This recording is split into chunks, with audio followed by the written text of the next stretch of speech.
Nathalie Renaud est une femme comblée.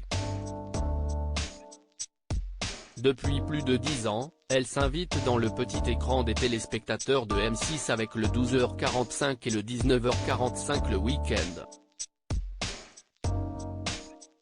Ce travail lui a permis de rencontrer l'homme de sa vie Mathieu No, qui n'est autre que le rédacteur en chef des journaux du week-end.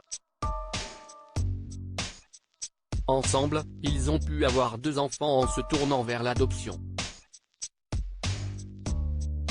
Un parcours sur lequel la belle brune de 51 ans s'est déjà confiée.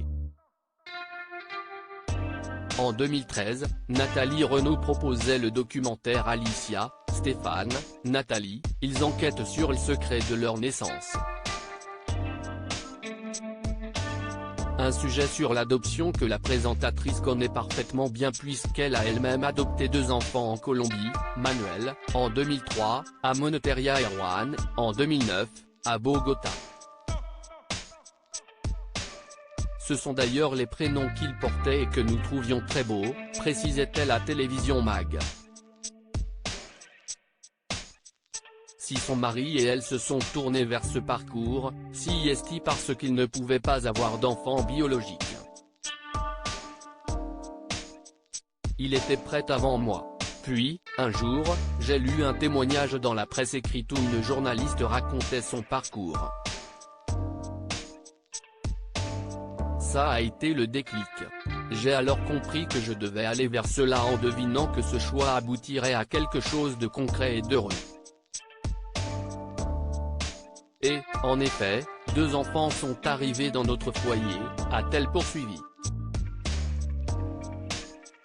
Ces rencontres émouvantes avec ses fils comme tous les couples qui se sont tournés vers l'adoption, ils ont dû gérer la TNT. Si elle reconnaît que cela peut être douloureux, Nathalie Renaud a préféré ne pas voir cette situation comme un combat car sa nature est plutôt d'essayer de vivre les choses le plus joyeusement possible. Son rêve s'est finalement réalisé et toute sa vie, elle se souviendra de sa rencontre avec ses fils. Pour le premier, alors âgé de 8 mois, il y avait plein de monde. On a mis un bébé dans mes bras et il a hurlé. L'assistance semblait attendre de voir notre émotion, mais la vraie intimité a eu lieu à l'hôtel au moment de sa première sieste avec nous. J'ai pu regarder Manuel longuement pendant qu'il dormait. C'était très fort, a-t-elle révélé. Pour le second, à Bogota, on les a laissés vivre ce moment seuls en famille avec leur fils aîné. Un instant très intense durant lequel Manuel était très ému. Depuis, les enfants ont grandi et sont au courant que Nathalie Renaud et Mathieu No ne sont pas leurs parents biologiques.